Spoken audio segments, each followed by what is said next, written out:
번 문제 보도록 하겠습니다. 인터프리터 기법을 사용하는 경우 특징이 아닌 것은 무엇이냐? 우리가 인터프리터라고 하는 용어를 일상에서 우리가 그렇게 사용하죠. 얘가 이제 원래 직역을 하면은 통역사라고 보통 해석을 하거든요. 통역사의 특징은 예를 들면 이런 겁니다. 미국 대통령과 뭐 한국 대통령이 서로 정상회담을 한다. 그러면은 이 사람은 한국어로 떠들고 이 사람은 영어로 떠들죠. 맞죠? 영어로 떠들게 될 거예요. 그럼 이게 서로 대화가 안 되죠. 그러니까 옆에서 누가 하는 거예요? 통역사가 여기에 붙는 거죠. 네, 각각 한국 대표 옆에 영어 단어를 들어서 뭐 이제 대화로 들어서 통역을 한국어로 바꿔서 해주고, 그 다음 한국 대통령이 이야기한 거를 영어로 통역을 해서 옆에서 통역사가 전달을 해주고, 이런 방식으로 당연히 진행이 되겠죠. 네, 그래서 이 통역사를 우리가 인터프리터라고 얘기를 합니다. 그러면은 이게 인터프리터가 그러면은 이제 실제 뭐 개발 툴에서 쓰이는 사례가 어디냐면, 뭐 예를 들면 여러분들 뭐 컴퓨터 하는 능력으로도 보셨는지 모르겠는데 비주얼 베이직, 예.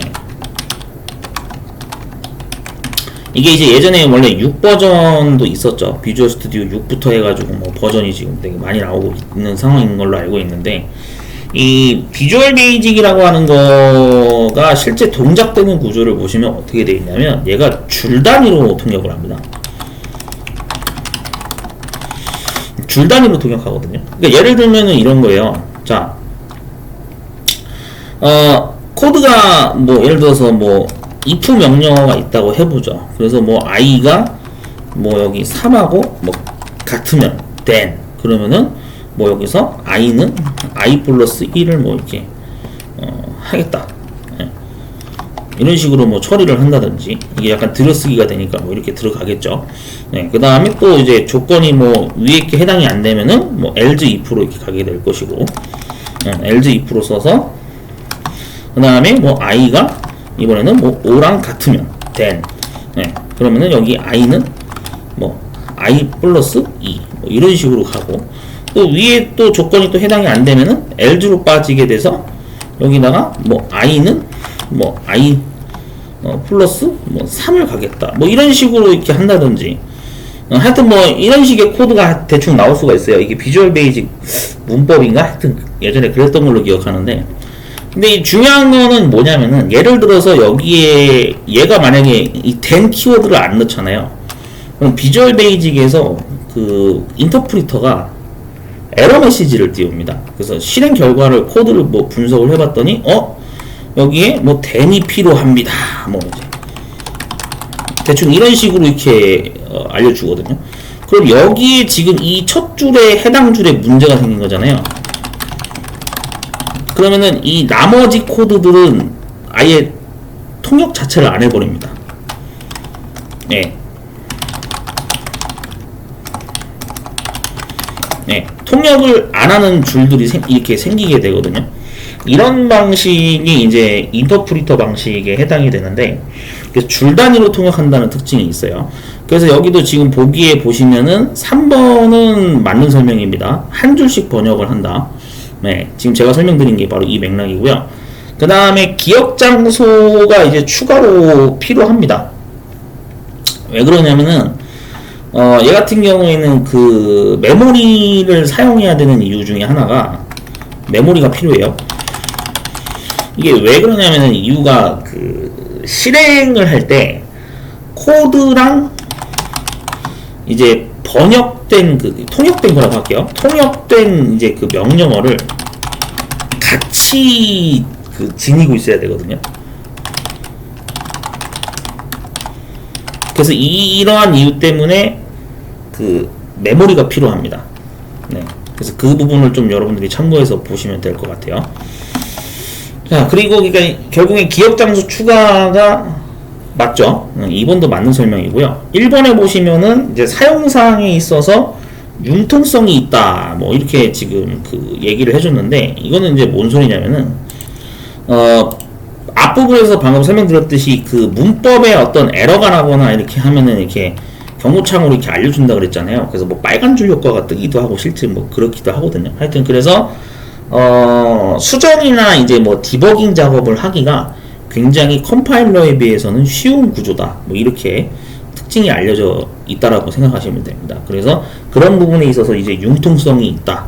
그렇게 표현을 하는 거예요. 그래서 1번도 맞는 설명입니다. 1, 2, 3번은 다 맞는 거고 4번이 이제 왜 틀렸는지 볼게요. 반복문이 많을 경우에 컴파일 기법에 비해서 유리하다. 자, 이게 왜 틀린 거냐면 반대로 설명해야 됩니다. 불리한 게 맞는 설명이죠. 왜 그러냐면은 컴파일러의 특징부터 일단 여러분들이 그럼 이해를 하셔야 되는데, 컴파일러 같은 경우에는 번역가를 우리가 컴파일러라고 얘기하거든요. 네, 얘는 이제 말 그대로 책을 우리 일상생활에서 이제 빗대서 설명하면 이겁니다. 예를 들어서 해리포터 책이라고 제가 흔히 얘기를 많이 하거든요. 해리포터 책은 원 작가가 이제 영어를 사용해서 제작을 한 거죠. 맞죠? 원 저작자가 영어권 출신이니까, 외국인이니까 영어를 사용했을 거란 말이에요. 근데 이게 이제 한국인들이 베스트 셀러나 하여튼 유명한 책으로 이렇게 막 거듭나거나 그런 소설책이 되게 유명해지면은 외국에 한국을 포함한 세계 여러 나라로 책이 출판되고 그럴 거 아닙니까? 그러면은 어떻게 됩니까? 보통 영어로 원래 나오는 것도 있지만 그 나라 언어에 맞게 번역이 된 번역본으로 또 나오겠죠. 그러면 당연히 한국에서는 한글로 번역된 책이 이제 출판이 돼서 판매가 되는 그런 시장 구조를 우리가 볼 수가 있는 거죠. 맞죠? 이렇게 되는 거예요. 그러니까 이 번역을 하는 사람이 당연히 누구겠어요? 한국인이겠죠, 당연히. 또 표시가 되어 있어요. 책에 번역을 누가 했는지. 원 작가 이름도 뜨지만은 번역을 누가 했다라고 이름을 표시를 해놓죠. 그러면은 결국에는 이러한 사람을 이제 컴파일러라고 우리가 얘기를 하는데, 컴파일러 같은 경우에는 그래서 어떤 특징이 있냐면은 통째로 번역하는 거죠. 네. 이 특징이 그대로 이제 개발 툴에도 적용된다고 하는데, 그래서 여러분들 대표적으로 알려진 비주얼 스튜디오 있죠. 비주얼 스튜디오에서 보시면은 저거 있죠. C 언어 기반을 사용한다든지 C++ 기반, 그 다음에 C# 이런 것들. 네, 이런 것들이 이제 컴파일러에 해당이 됩니다. 네, 그래서 통째로 번역하는 거거든요. 그래서 특징이 뭐냐면은 만약에 코드가 100줄이다. 100줄짜리다. 그러면 이 100줄짜리를 싹 다 번역합니다. 싹 다 번역해서 문제가 있는 부분을 한꺼번에 알려줘요.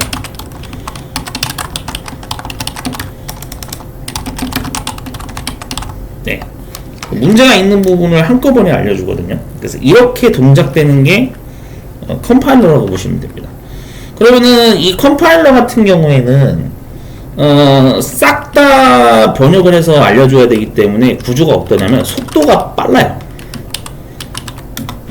얘는 속도가 빨라요. 실제로 여기서 만약에 반복문을 돌린다 그래도 보통 반복문이 포문이 있을 거고 아니면 while문 이런 것들이 있을 건데, 보통 이런 것들을 많이 쓰죠. 이런 것들이 있을 건데 얘네들이 그 동작되는 속도가 빠릅니다. 네, 만약에 100번을 반복한다 그럼 100번을 싹 다 그냥 번역해서 알려주는 구조라서 그렇게 돼 있어요. 그런데 문제는 인터프리터 같은 경우에는 만약에 이 인터프리터 언어 기반인 여기에서 만약에 반복문을 만약에 수행을 한다. 그러면은 이제 문제가 뭐냐면은 굉장히 속도가 느려요. 왜? 줄 단위로 통역을 하기 때문에. 네, 줄 단위 통역이기 때문에 속도가 굉장히 느립니다. 그래서 그만큼 횟수도 많이 잡아먹겠죠. 컴파일러에 비해서 속도가 현저히 떨어진다고 해요. 그래서 이제 그런 차이가 있어서 결국 4번 같은 경우에는 설명이 반대로 설명돼야 됩니다. 컴파일러 기법에 비해서 불리한 거죠. 성능이 떨어지기 때문에. 반복문이 많으면 많을수록. 네, 참고하시면 될 것 같아요. 이런 특징이 있다고 하니까 잘 정리해 두시면 될 것 같습니다.